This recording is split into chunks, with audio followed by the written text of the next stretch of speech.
Another episode of the Bulldog Broadcast on the Field of 68 Network. I'm a point guard, Dan Dickau, with another one of the great point guards in Gonzaga history. I can't wait to hear his take on some of his favorite point guards in GU history, as well as maybe what he's seen or heard from the newest Gonzaga point guard, none other than Gonzaga legend Matt Santangelo. Matt, how goes life? Oh, gosh, we are hanging in there. And I think that's the best I can say at the moment. 2020 has been a bit of a challenge, but certainly appreciate being on the show with you this morning. Absolutely. Let's jump right into the point guard talk, because you look at your career and my career. We were kind of, I hate to say it, undervalued, under-recruited because of our size and some of the things that were perceived as negatives or our weaknesses that we had.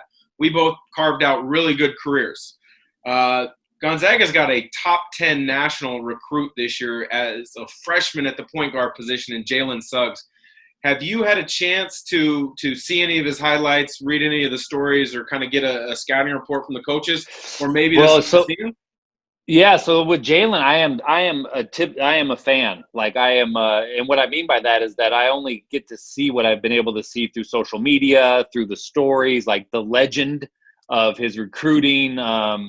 The legend of him as a player. I haven't actually had much opportunity, primarily because of COVID, to be around the team or see him in person. So I'm a huge fan. It sounds like he's as high a character quality person as he is an athlete and as a point guard.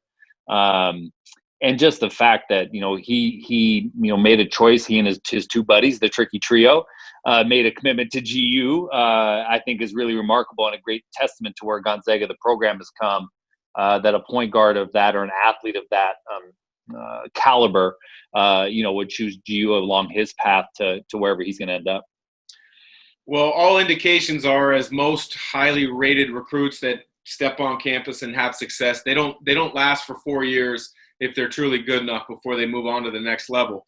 You were the all-time assist leader at Gonzaga for about 20 years or so, and I hate to date you there, though, Matt, but it is what it is for the two of us now. Yep. Josh Perkins broke your record a couple seasons back. What kind of emotions did you have when that record was broke? Because you were obviously a huge imprint on getting this Gonzaga program to the next level. Well, it was just an honor to be, to have it for that long and to know Josh Perkins so well, on his journey through the program and his successes. So it was really just a proud moment. I got to be in the stands for that game. Josh Perkins is my daughter's favorite player, so that helped, passing the baton on to someone that we're a fan of. And he's just a really solid, such a solid human, solid Zag that it was easy. And I remember the night I broke John Stockton's record. He was the previous record holder when I had the opportunity to surpass him. And his first thing, he called me in the training room afterwards, and he was sitting there. He just simply said, "It's about time." So it wasn't this huge, congrats, and this. It was just like it needed to be done. So with Perkins, I was kind of the same messaging. I used Stockton as, obviously a mentor for all of us, but as kind of like Perkins, it's about time. It's good. Records are meant to be broken. He took it to a whole other level. And I may have slid in there that it took him more games than me too. So I don't know. I mean, it's about time. It took him more games. I was surrounded by quite a bit of talent. He had quite a bit more NBA level talent. But that's neither here nor there, Dan. It's okay. I'm totally okay with it. Yeah, you are right. Records are meant to be broken. And, you broke a record from maybe the greatest Zag of all time, one of the greatest basketball players of all time, somebody that, you and I have got to become good friends with, John Stockton, and he sets the standard for all of us. Kind of the second we stepped on campus, I know I stepped on campus, I was like, hey, when do I get to work out with John? When do I get to play against him, match up? What was your first instance of meeting John Stockton, and what was that like? Yeah, so I was same like you on the recruiting trip, because I remember your recruiting trip because I was there for that too. But no, same thing. It was fall ball. At that point, he's working out with us every single day. And so it was, he'd ride his 10-speed in, and the kids would be running around on the sideline. I mean, everything that about that experience with John at those years. But I remember, being invited to do the individual works with him. So I don't know if wasn't my freshman year, maybe it was my second year, where I kind of earned the right to at least be considered for his individual work. And so we'd work out in the mornings, and the rumor was the guards before me, which were also very, very good, they'd maybe last a couple days, maybe a week, just because of the consistent nature of doing it, the grind every single day, we were in the gym. Now, I loved it. I mean, I worked out with him from the first day I started till I was, for as long as he was in town. I would work out with him in the mornings, and then he would come back in the evenings. But one of my favorite, meeting John Stockton stories actually has to do with my wife, who's from Utah. And so I remember this must have been my, maybe my sophomore year. I went up to him during one of these workouts and said, hey, I called him Mr. Stockton. I said, hey, Mr. Stockton, would it be okay if I introduce you to my girlfriend? And he kind of looked at me and he was like, well, would you introduce her to your, have you introduced her to your family? I was like, yeah, I've introduced her to my family. He's like, well, would you introduce her to your professors? And I was like, well, yeah, of course. And I think he was trying to make sure that it wasn't someone I just met the night before, that I was using John Stockton as the hook, So, and so once he kind of determined that this was a legit, friend in my life, he was like, yeah, for sure. You can introduce her to me. And so I immediately, it was in the old Martin Center, and my wife, Kathy, was there, who we met at GU. And so I brought her over and got to introduce her to John, and he was obviously great. And, thankfully 20 plus years later, she and I are still together. So it was legit. I wasn't misusing the introduction to John Stockton for anything unsavory. Yeah, and introductions are big for John. I know I go down to the warehouse and I take my boys with me quite frequently for his private open gym runs. And the young boys, they're expected to walk up and say hello to John when he gets to the gym. And when you leave, you got to make sure you thank him and you shake his hand. I remember the first time I met John, I walked into the gym and we were about to play pickup for the first time, my time being at Gonzaga. And I walk up to John Stockton and I go extend my hand. Hi, John, I'm Dan Dickau. And he comes back and says, I'm John Stockton. I'm thinking to myself, no, whatever's, dummy. I know who you are. I've been watching you since I was a little kid. But that's just how he is, the down-to-earth nature. And it's kind of continued on throughout all the guys in the program. I mean, if you were if John were to go to a practice and a guy from the current program, he would go over and he would share his, he would introduce himself and kind of give John that respect. And I love the way that has continued on throughout the program. Well, and you look at kind of that humility, right? That starts with John. Now we all know he's a stone cold killer. Like, he's the most competitive person I've ever met or been around. But there's a certain humility there as well. And then you look at how that permeates through the program. And I'm not sure who the engineer was behind it all, but you do see that value throughout. I mean, certainly Mike Roth and the administration, certainly Coach Few and his staff. There's always been this certain humility around the campus that really allowed teams to thrive. It wasn't about always the individual, even though there's been obviously tremendous, including yourself, tremendous individuals that have come through. But it was always about just being a part of something much greater than yourself, right? The definition of team. And for some reason, that has always made sense for the university, but it's also, I think, it made sense to kids that kind of brought themselves to GU, that choose GU when they could choose the world. Suggs being a great one. He could have gone anywhere in the country, but Gonzaga made sense to him. That culture made sense to him. Being a Zag made sense to him, and that's what makes that program so special. Now, you're unique in the fact that you played for 3 different head coaches, Dan Fitzgerald, Dan Monson, and Coach Few. What was that experience like, and how did they differ? Yeah. Well, I don't want to say I'm uncoachable, but apparently, evidence to the contrary.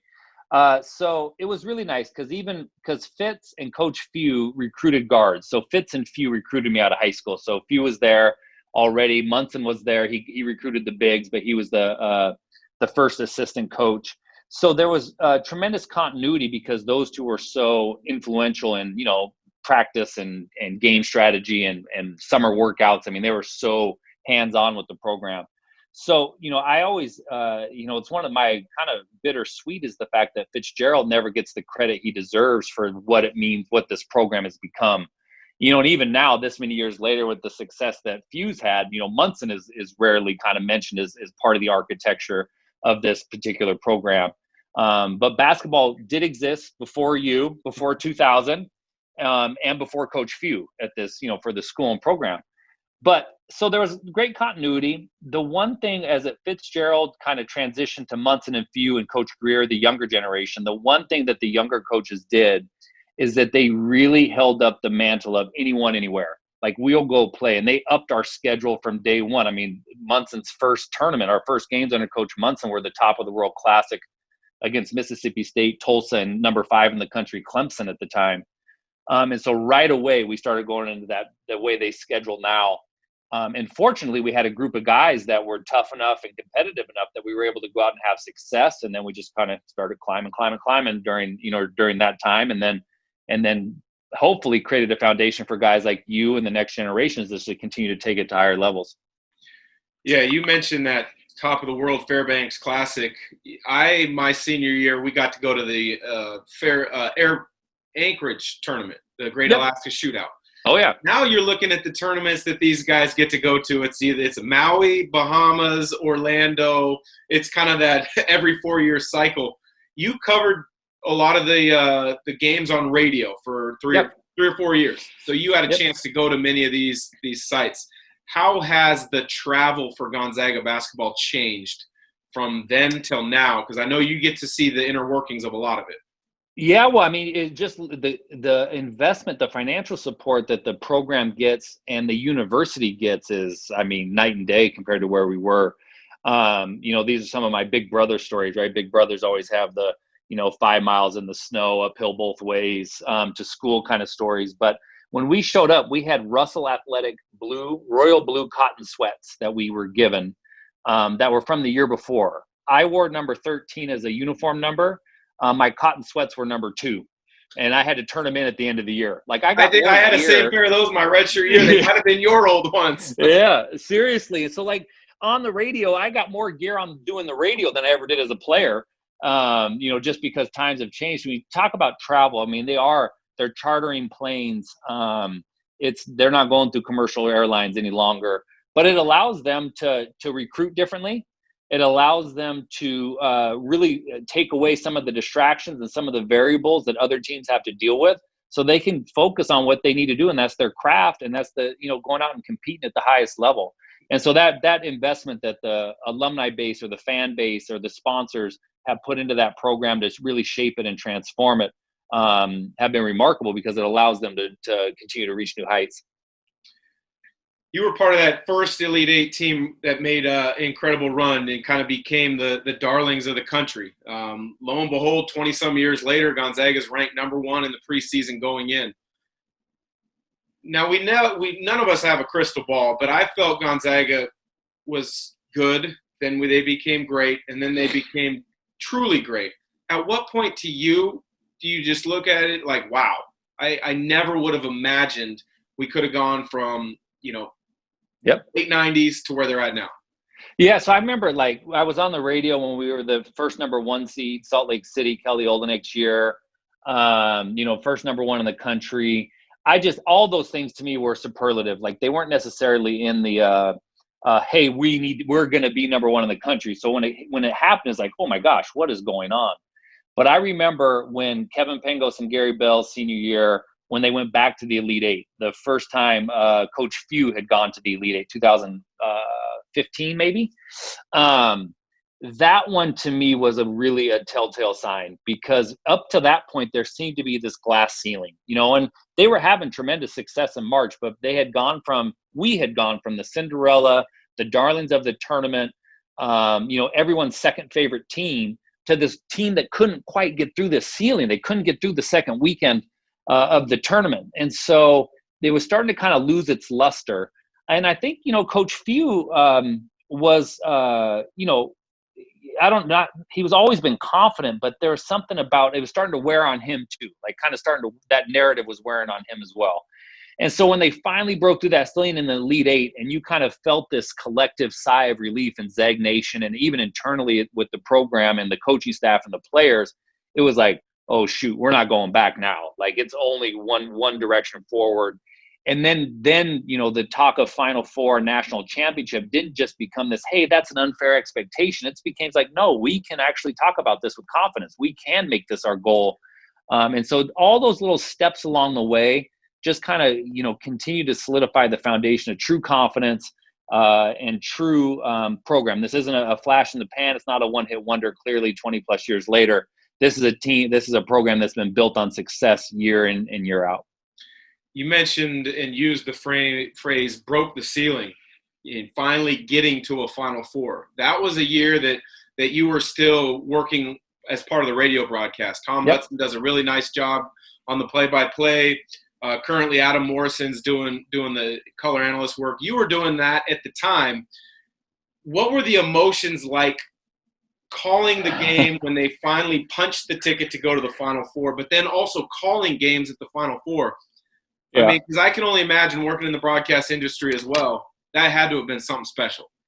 Well, I remember probably the last minute of game time against Xavier in the Elite Eight. And they were up big. Like Gonzaga kind of started to pull away. The game was we were going to the Final Four.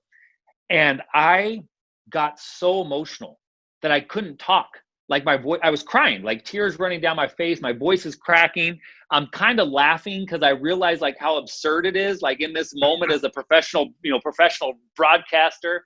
And I just look at Tom Hudson and I'm kind of crying, laughing. I go like, don't ask me anything. Like I cannot form a sentence right now because of the tears. It was this very profound experience for them because you knew, and you personally know, and we know that what that journey is like, the ups and downs. I mean, we were there towards the beginning. And so we know how long it took the naysayers, all the hate, all the almost there, the balls that bounced the wrong way, the struggles. We were a part of each and every step of the way. So when they finally punched that ticket, it was literally emotionally overwhelming. I could not gain composure. And then going to the Final Four, like I didn't realize that was even a bucket list thing of mine, is to be, broadcasting at the Final Four. I didn't realize it was even I had never been as a fan either. And so to be there front row, to be at some of the news conferences. I remember going to see Coach K on one of those trips. It was Coach K because he wasn't in that Final Four. But you start to see these very seasoned coaches that you've always looked up to, or very seasoned broadcasters that have always just been a part of this NCAA experience from a young athlete. And they're just right there. You get to shake their hands. So it's like kind of like this kid in a candy shop almost, because it was like, yes, this is cool. And you wanted to really relish the moment, enjoy the moment. And it was just a really special time. And you remember what it was like at the Final Four, being able to go to that video session, the last film session that they had the night before the South Carolina game. And what a moving experience that was. So, I mean, it's all good. It's like you never want to expect these things to happen, but boy, when they happen, they are special. Yeah, I remember that Final Four kind of experience. I was on a plane when they beat Xavier. So the doors closed. I think it was early in the first half, and I was watching on my phone. It looked good because Gonzaga got off to a good start. I opened. When the plane lands, I turn the phone on, and they won. And I think I let out a scream on the plane, like a fist pump and a yes. Yeah, totally. Turn back and look. But yeah, the Final Four experience that you talked about as a broadcaster had to have been something special. And then you touched on really quick the film session the night before the first game. Share a little bit more about that, because I thought that was a truly amazing experience for us as former Zags.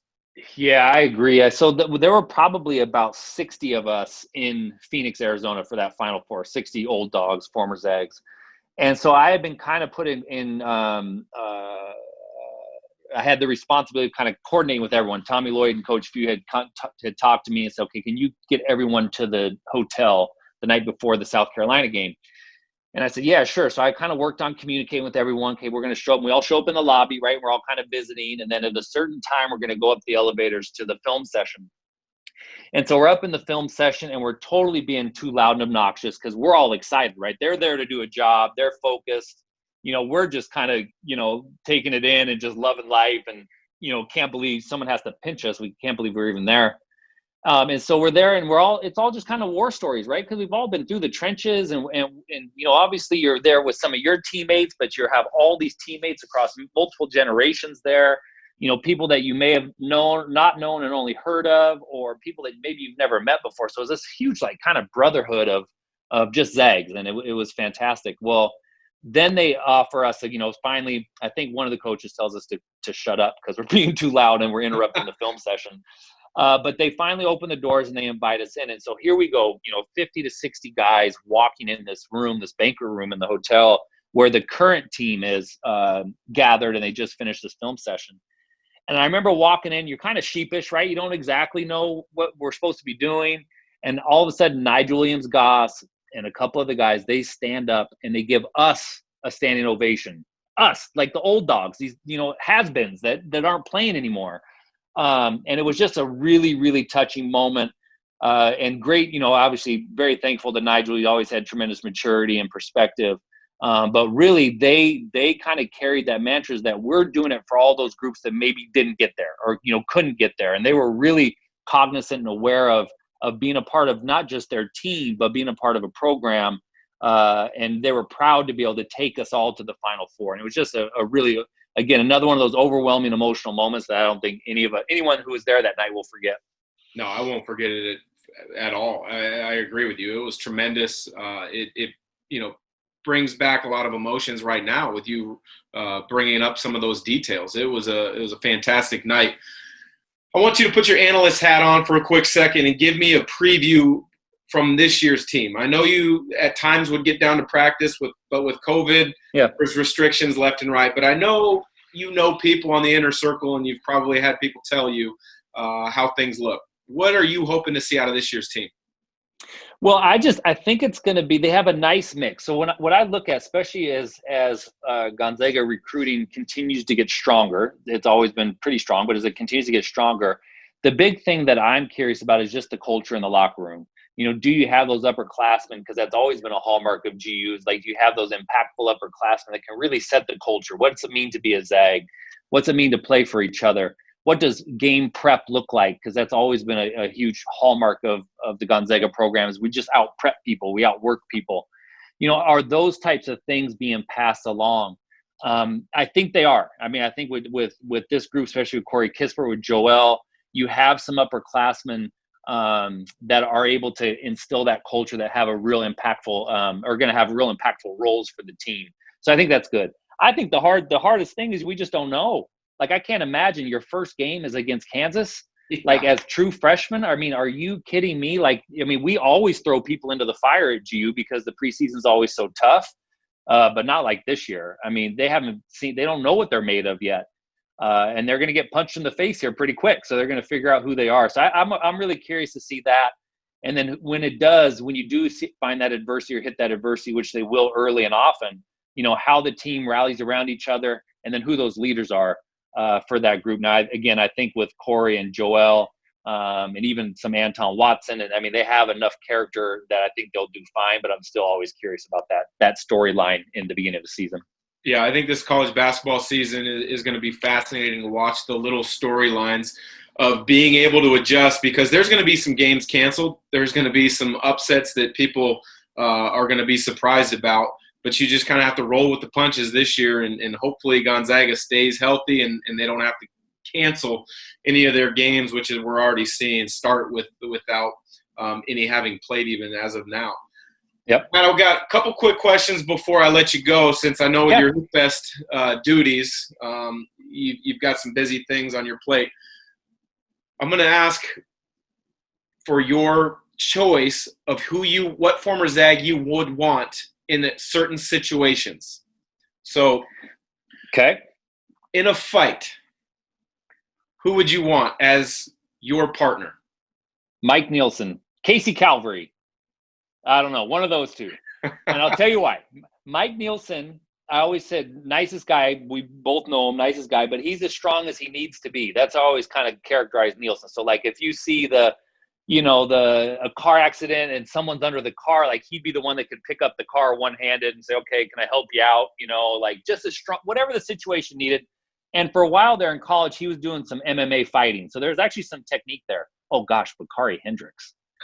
Casey Calvary I don't think the fight would ever even happen with Casey, because he just get that crazy look on his face, and then the fight would just stop. Like, they just even wouldn't mess with him. So I think those two, and then Bakari Hendricks, who even predates us, was the Golden Gloves. It was the only fights I ever saw at GU, teammate in between the team and practice. There were 2 punches, both different players. Bakari delivered both punches, and those are just one-punch fights. One-punch Hendricks. That's all he ever needed. So there's a few of them. That's not probably a very good answer, but that's what I got. Yeah, Richie Fromm, obviously a teammate of yours, one of my good friends. He used to call him Big B, and he said he was crazy. Like, you would not – there was a line with Bakari.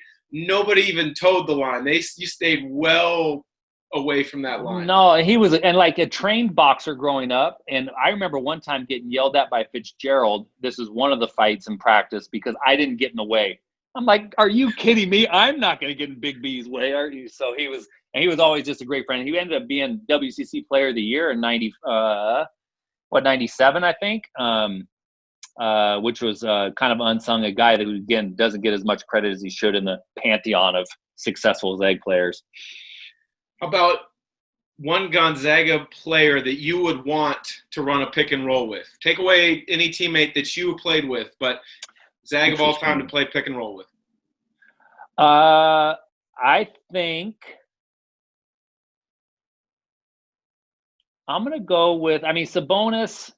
I think Shemek would be fun just because, he would just be huge to run with. I'm actually going to go pick and pop style, maybe like a Kyle Wiltshire or something.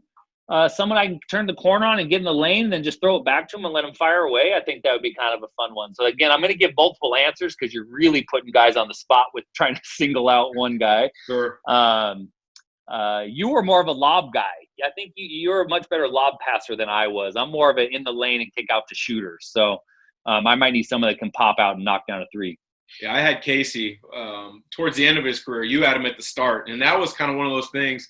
You just throw it up there, let him go do the work, and then the point guard, you look good for it. So I appreciate that out of Casey.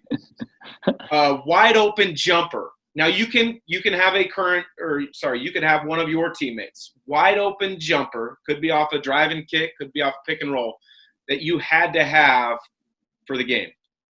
Richie Fromm. Hands down, you know him as well. That's an easy one. Of course, there's been tremendous shooters. Catch and shoot guys, you think of like a Pangos would probably be a pretty high percentage of Derek Ravio as far as catch and shoot. But I got to go with my teammate Richie Fromm as the ones, there on the receiving end and knocking down a 3. I'm right there with you. I don't think Richie gets enough credit as far as being able to be considered one of the best shooters of all time in GU history.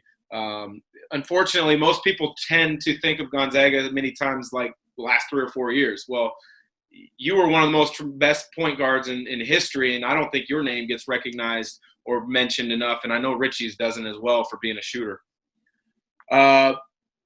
Game's on the line. You could go 1-4 flat, or you got to break the defense down. Who do you want to have the ball in their hands? 7 seconds or less, you got to create. Yep, I would go.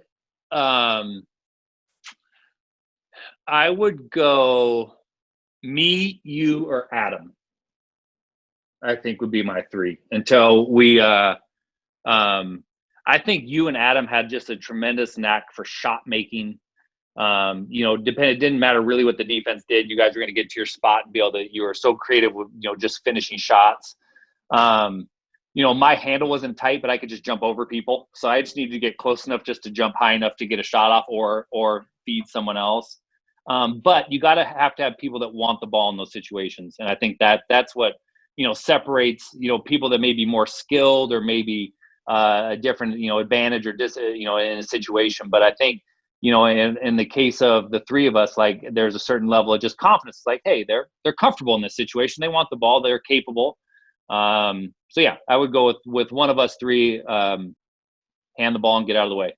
Yeah, I don't think you can go wrong because I think the biggest point that you made was the 3 of us wanted the ball in that situation. Too many times guys want it for the first 39 minutes, but end of the game, somebody else, you go take it. And the 3 of us, we wanted that opportunity. We wanted that scenario.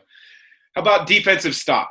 Because Gonzaga has gotten better over the last 7-8 years, and I think that coincides with becoming a consistent deep NCAA tournament run type team. We've always been good offensively, but defensively, I'll be quite frank and honest, we've been bad at times. No, I agree. I think you have. I really like Gino's defense.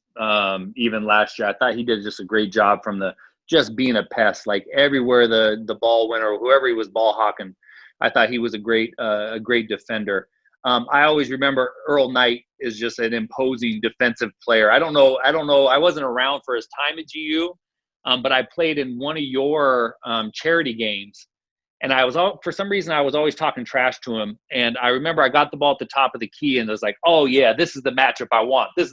And he kind of got in a stance and he unfurled those long arms. And I was like, oh, heck no. I swung that ball. I was like, I am not going against Earl. I was like, that is scary. Because he was such obviously a tremendous athlete. I thought Gary Bell was just a great position defender. Never out of position, was a great help defender. And so that's probably why I would give him kind of lockdown, like, games on the line, the other team's going 1-4 low. I'd like to see Gary Bell out there at the point running D. Some really good names there on that particular defensive idea. So, Matt, last question. Is this the year Gonzaga wins it all? I thought we won it last year. That's what we're claiming, right? I mean, I think we already won it. So, I mean, yeah, we'll go back to back. Why not? No, I think probably 80 teams say they won it last year. The 68, and then everyone who was on the bubble that thinks they were going to get into the tournament won it last year.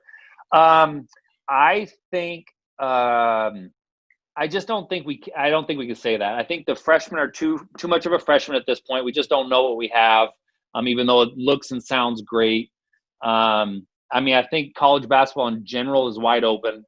And then I think, like you said, the hardest part to this year is going to be we play tomorrow. Oh, now it's game day in the morning. Oh, tonight's game got canceled. Oh my gosh, now we can't travel back to this place because they're under quarantine. So now we got to travel over here. I think that's going to be the biggest obstacle for these players this year. Do I think we have a chance? Yes. Do I think, as good a chance as any Gonzaga team? Yes, completely agree with all those statements. But I think they're going to be dealing with a lot more than just basketball in order to get there. Yeah, regardless of whatever you're going through, you've had to have resiliency in the year 2020. Gonzaga is going to have that. You've had that with your job as the executive director at Hoopfest. I want to give you a quick second for people that aren't regional here in the Spokane or the Pacific Northwest for a chance to hear a little bit more about, honestly, one of the best events I've ever seen, and that's Hoopfest. Yeah, thank you. So Hoopfest is the largest 3-on-3 basketball tournament in the world. Happens every June. We celebrate our 31st year here. And what I mean by largest, we're talking 6,000 teams, 24,000 athletes, 250,000 people all told. And it's all based on the great game of basketball. So it's 3-on-3. It's all ages from incoming third graders to, in 2019, we had a 78-year-old play. So all ages, all abilities, all everything, melting pot of humanity. From that, an organization has been born around it. So this is an organization that is about basketball. We have youth programs, high school programs. We run one of the largest AAU clubs in the country. All that gets put on hold in 2020, obviously. And basically, we're a business about mass gatherings during the pandemic. So it ain't happening. None of this stuff is happening. And so it's been really, really hard. Now, we have a really loyal following, a really engaged following. Like, you said, people really love Hoopfest that know it. And so we were able to kind of piece it together. But it's been a struggle. It's forced us to really think outside the box. It's forced us to be innovative, those are good things. But it's also forced us to be resilient and kind of tested our mettle here a little bit throughout the year. And it's going to test us next year as well. But for all the people outside the region, this isn't just about watching basketball. This is about coming in and experiencing it. And so if you have kids, if you play, if your spouse plays, if you have nieces and nephews that play, circle the calendar. Like, it's the end of June 2021. All that information is at SpokaneHoopfest.net or on social media at Spokane Hoopfest. But it's definitely a once in a lifetime. And I would venture to bet if you give it a chance once in a lifetime, you'll do it more than once because you'll fall in love with it. Absolutely agree with you. It is one of my favorite weekends every single year to spend with my family celebrating the game of basketball. So I'm glad you were able to share that on the Field of 68 Network. Hopefully Jeff Goodman, Rob Doster, as you edit this out and publish it and put it out there, you guys better mark your calendars and get to Spokane, not just for a Gonzaga game, but for Hoopfest 2021. So, Matt, I appreciate the time. Always good to hear your memories, your experiences, and I wish you and your family nothing but the best of health and have a happy Thanksgiving. Happy Thanksgiving, Dan. Thanks for having me on. Absolutely. Take care, Matt.